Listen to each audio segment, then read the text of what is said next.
ये आकाशवाणी रायपुर है। प्रादेशिक समाचार बुलेटिन के साथ मैं दीप्ति चंद्रा।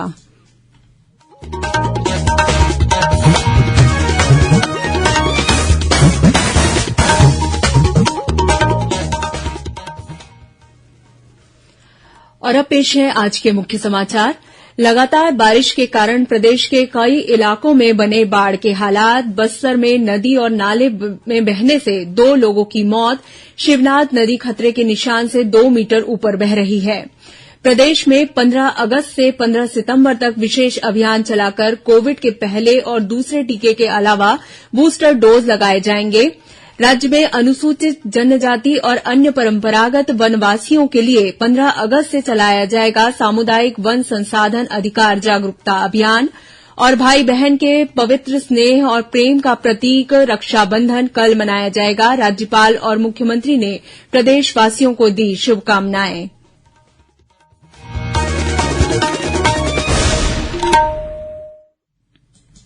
अब समाचार विस्तार से।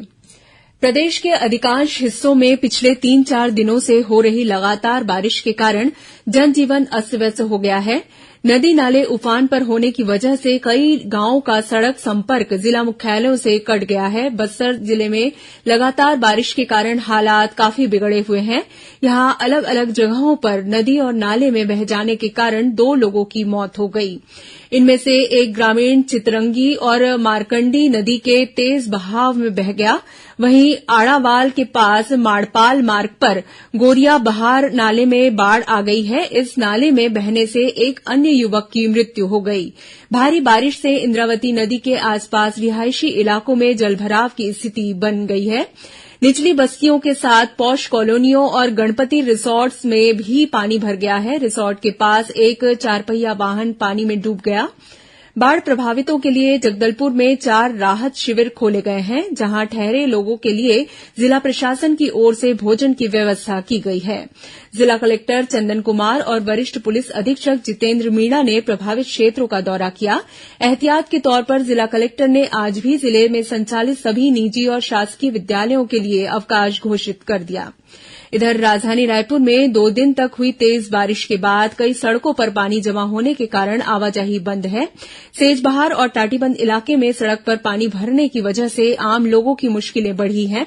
रायपुर से बिलासपुर के रास्ते धनेली में सड़क पर यातायात बंद है। इसी तरह बलौदाबाजार मार्ग पर सारागांव के आगे कोल्हाल नाले का पानी सड़क पर होने के कारण यहां भी आवाजाही प्रभावित हुई। वहीं राजनांदगांव जिले में शिवनाथ नदी उफान पर है और यहां के 3 बैराज मोंगरा, घुमरिया और सूखा नाला से अब तक 62,000 क्यूसेक पानी छोड़ा जा चुका है। अंबागढ़ चौकी ब्लॉक के महाराष्ट्र की सीमा से लगे चिल्हाटी, मरारटोला और दकटोला गांव में बाढ़ के हालात बने हुए हैं। ये गांव टापू में तब्दील हो गए हैं। यहां खेतों में लगी हुई फसल भी डूब चुकी है। दुर्ग जिले में बीते करीब 15 घंटों से बारिश के कारण निचले इलाकों और सड़कों पर पानी भर गया है। शिवनाथ नदी खतरे के निशान से 2 मीटर ऊपर बह रही है। खतरे की स्थिति से निपटने के लिए मरमाहा एनीकट में पुलिस बल तैनात किया गया है। नदी से लगे दुर्ग और धमधा ब्लॉक के हजारों एकड़ खेतों में पानी भर गया है। वहीं निचले इलाकों में बसे गांवों में अलर्ट जारी कर दिया गया है। जल संसाधन विभाग के कार्यपालन यंत्री सुरेश पांडेय ने बताया कि बैराज से लगातार पानी छोड़ने के कारण नदी का जलस्तर और अधिक बढ़ने की संभावना है। दुर्ग शहर में सुपेला सहित अन्य सभी जगहों पर पानी भरने से लोग परेशान हैं। भिलाई के कई क्षेत्रों में नालियों का गंदा पानी सड़कों के ऊपर से बह रहा है। शहर के तीनों अंडरब्रिज और सिरसा गेट में भी पानी भर गया है। भिलाई इस्पात संयंत्र के ऑक्सीजन प्लांट 2 के गेट पर 3 से 4 फीट पानी भर गया है। प्लांट के अन्य हिस्सों में भी जल जमाव हुआ है। इसके चलते कर्मचारी यहां फंसे हुए हैं। वहीं बेमेतरा जिले में भी शिवनाथ, सकरी और हाफ नदी के साथ अन्य नदियां खतरे के निशान से ऊपर बह रही हैं। इसके कारण दाढ़ी तहसील के सुनहरा, भैया और आमचो सहित कई गांवों का जिला मुख्यालय से संपर्क टूट गया है। नवागढ़ नगर पंचायत में लोगों के घरों में पानी घुस गया है। जनप्रतिनिधि और जिला पंचायत के अधिकारी रिहायशी इलाकों से पानी निकालने की कवायद में जुटे हुए हैं। वहीं जिले के तेंदुभाटा गांव में आकाशीय बिजली गिरने से खेत में काम कर रही एक महिला की मृत्यु हो गई। इधर कोरबा जिले में भी लगातार बारिश की वजह से जनजीवन प्रभावित हुआ है। हसदेव नदी से जुड़े नहर का तटबंध आज सुबह टूट गया। यहां से तेज बहाव के साथ पानी इमली डुग्गू, बंसोड़ और भैयालाल मोहल्ला के साथ आसपास के अन्य रिहायशी इलाकों में घुस गया। जिला प्रशासन की टीम राहत और बचाव कार्य में लगी हुई है। वहीं टूटे हुए तटबंध को सुधारने का काम जारी है। इस बीच एक चिन्हित निम्न दाब का क्षेत्र पूर्वी मध्यप्रदेश के आसपास सक्रिय है। मौसम विभाग के अनुसार राज्य के अधिकांश स्थानों पर हल्की से मध्यम वर्षा होने या गरज चमक के साथ छींटे पड़ने की संभावना है। इस दौरान एक दो जगहों पर गरज चमक के साथ भारी बारिश की चेतावनी दी गई है।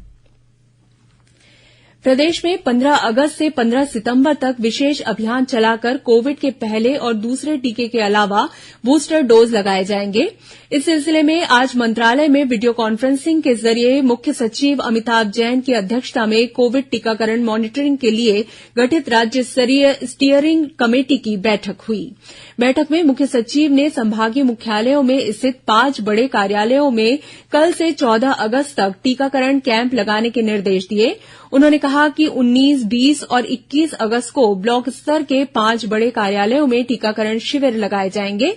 इन शिविरों में आजादी की 75वीं वर्षगांठ के अवसर पर अमृत महोत्सव के तहत कोविड के बूस्टर डोज निःशुल्क लगाए जाएंगे। प्रादेशिक समाचार आप आकाशवाणी रायपुर से सुन रहे हैं। छत्तीसगढ़ की खबरों से है आपका वास्ता और खबरों की विश्वसनीयता से है हमारा वास्ता। आकाशवाणी समाचार रायपुर के प्रादेशिक समाचार बुलेटिन के साथ ही हमारे समसामयिक कार्यक्रम आप रेडियो के अलावा अपने मोबाइल पर भी सुन सकते हैं। आकाशवाणी समाचार फेसबुक, ट्विटर और यूट्यूब पर भी उपलब्ध है। हमारा Facebook page Chhattisgarh news on AIR, Twitter handle CGAIR news और हमारा यूट्यूब चैनल है छत्तीसगढ़ AIR न्यूज। तो अब रेडियो के साथ ही आपके मोबाइल के जरिए भी हम पहुंच रहे हैं आप तक। छत्तीसगढ़ की हर खबर के लिए सुनते रहिए आकाशवाणी समाचार। और अब आगे बढ़ते हैं बाकी के समाचारों की ओर। आजादी के 75 साल पूरे होने पर देश भर में 13 से 15 अगस्त तक हर घर तिरंगा अभियान चलाया जाएगा। इस अभियान के बारे में जागरूकता पैदा करने के लिए छत्तीसगढ़ में अनेक कार्यक्रम आयोजित किए जा रहे हैं। इसी कड़ी में राष्ट्रीय खनिज विकास निगम NMDC द्वारा दंतेवाड़ा जिले के बचेली और किरंदुल में आज फ्रीडम रन मैराथन का आयोजन किया गया। इस मैराथन में स्थानीय लोगों ने बढ़ चढ़कर हिस्सेदारी निभाई। वहीं रायपुर के मठपुरैना स्थित शासकीय मूक बधिर स्कूल के बालक और बालिकाओं ने हमर तिरंगा थीम पर और अन्य विषयों पर आकर्षक पेंटिंग्स बनाई। प्रधानमंत्री नरेंद्र मोदी ने इस महीने की 28 तारीख को आकाशवाणी से प्रसारित होने वाले मन की बात कार्यक्रम के लिए लोगों से सुझाव मांगे हैं।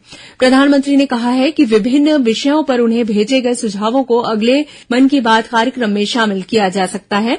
लोग अपने विचार नमो ऐप और mygov.open फोरम पर भेज सकते हैं। वे टोल फ्री नंबर 1800117800 पर भी अपने सुझाव हिन्दी और अंग्रेजी में रिकॉर्ड करा सकते हैं। फोन लाइन 25 अगस्त तक खुली रहेगी। 1922 पर मिस्ड कॉल देकर और SMS के जरिए लिंक प्राप्त करके सीधे अपने सुझाव प्रधानमंत्री को भेजे जा सकते हैं। राज्य में अनुसूचित जनजाति और अन्य परंपरागत वनवासियों को जागरूक करने के लिए 15 अगस्त से 26 जनवरी तक सामुदायिक वन संसाधन अधिकार जागरूकता अभियान चलाया जाएगा। इस अभियान का एक कैलेंडर तैयार किया गया है। विश्व आदिवासी दिवस के अवसर पर मुख्यमंत्री भूपेश बघेल ने कल इस कैलेंडर का विमोचन किया। इस अभियान की शुरूआत स्वतंत्रता दिवस के दिन सभी ग्राम पंचायतों में वन अधिकार कानून के बारे में वाचन करते हुए की जाएगी। इसके बाद अगले वर्ष जनवरी तक सभी वन आधारित गांवों की ग्राम सभाओं में सामुदायिक वन संसाधन पर चर्चा प्रस्ताव करने का लक्ष्य भी रखा गया है। राजनांदगांव जिले के मोहला ब्लॉक स्थित खड़गांव क्षेत्र में जंगली हाथियों का एक दल उत्पात मचा रहा है। इन हाथियों ने कुसमी वन परिक्षेत्र के करीब 5 गांवों में 15 से अधिक घरों को नुकसान पहुंचाया और मांडरी दीघावाड़ी इलाके में केले की फसल को भी रौंद दिया। फिलहाल वन अमला लोगों को सतर्क करने के साथ ही हाथियों की गतिविधियों पर नजर रखे हुए है। मानपुर के रेंजर पीआर ठाकुर ने बताया कि हाथियों का यह दल कल शाम को मासूल गांव के पास देखा गया। इसके बाद ये हाथी नदी पार कर मांडरी से राजाडेरा होकर महाराष्ट्र की ओर बढ़ रहे हैं। भाई बहन के पवित्र स्नेह और प्रेम का प्रतीक रक्षाबंधन कल मनाया जाएगा। रक्षाबंधन के त्यौहार को लेकर राजधानी रायपुर सहित प्रदेश के सभी जिलों के बाजारों में काफी रौनक देखी जा रही है। बाजारों में तरह तरह की रंग बिरंगी राखियों के स्टॉल लगाए गए हैं। इस बार भी स्व सहायता समूह की महिलाओं द्वारा बनाई गई तरह तरह की राखियां लोगों के आकर्षण का केंद्र बनी हुई हैं। इस बीच जांजगीर चांपा के बहेराडीह स्थित किसान स्कूल में महिलाओं ने पर्यावरण संरक्षण के प्रति जागरूकता लाने के उद्देश्य से पेड़ों को राखी बांधकर रक्षाबंधन का पर्व मनाया। राज्यपाल अनुसुईया उइके और मुख्यमंत्री भूपेश बघेल ने रक्षाबंधन के अवसर पर प्रदेशवासियों को बधाई और शुभकामनाएं दी हैं। और अब कुछ खबरें संक्षेप में। छत्तीसगढ़ की प्रथम महिला सांसद मिनीमाता की कल पुण्यतिथि है। इसकी पूर्व संध्या पर जारी अपने संदेश में मुख्यमंत्री भूपेश बघेल ने उन्हें नमन किया। मुख्यमंत्री भूपेश बघेल साहित्यकार और पत्रकार लीलाधर मंडलोई को 14 अगस्त को वसुंधरा सम्मान से सम्मानित करेंगे। बिलासपुर सांसद अरूण साव को भाजपा का नया प्रदेश अध्यक्ष बनाए जाने से उनकी गृहग्राम मुंगेली में लोग खुशियां मना रहे हैं। कल जगह जगह मिठाई बांटकर आतिशबाजी की गई। विश्व आदिवासी दिवस के अवसर पर कल दुर्ग में आदिवासी समाज के लोगों ने रैली निकाली। इस रैली का शहर में जगह जगह स्वागत किया गया। इंदिरा गांधी कृषि विश्वविद्यालय के तहत शासकीय और निजी महाविद्यालयों में संचालित बीएससी ऑनर्स कृषि, उद्यानिकी और कृषि वानिकी पाठ्यक्रमों में दाखिले के लिए ऑनलाइन काउंसलिंग प्रक्रिया चल रही है। वहीं बीएससी स्नातक पाठ्यक्रमों में प्रवेश के लिए 15 अगस्त तक आवेदन किए जा सकते हैं। दुर्ग स्थित सेंट थॉमस महाविद्यालय की एनसीसी कैडेट साक्षी साहू का चयन स्वतंत्रता दिवस दिल्ली कैंप के लिए हुआ है। यह कैंप 1 से 16 अगस्त तक नई दिल्ली में आयोजित किया जा रहा है। और बीजापुर जिले के मोदकपाल जब्बेबार इलाके से एक माओवादी को गिरफ्तार किया गया। यह माओवादी जनताना सरकार का अध्यक्ष है और इस पर सहायक आरक्षक की हत्या तथा यात्री बस में आगजनी की घटना में शामिल रहने का आरोप है। अंत में मुख्य समाचार एक बार फिर। लगातार बारिश के कारण प्रदेश के कई इलाकों में बने बाढ़ के हालात। बस्तर में नदी और नाले में बहने से 2 लोगों की मौत। शिवनाथ नदी खतरे के निशान से 2 मीटर ऊपर बह रही है। प्रदेश में 15 अगस्त से 15 सितंबर तक विशेष अभियान चलाकर कोविड के पहले और दूसरे टीके के अलावा बूस्टर डोज लगाए जाएंगे। राज्य में अनुसूचित जनजाति और अन्य परंपरागत वनवासियों के लिए 15 अगस्त से चलाया जाएगा सामुदायिक वन संसाधन अधिकार जागरूकता अभियान। और भाई बहन के पवित्र स्नेह और प्रेम का प्रतीक रक्षाबंधन कल मनाया जाएगा।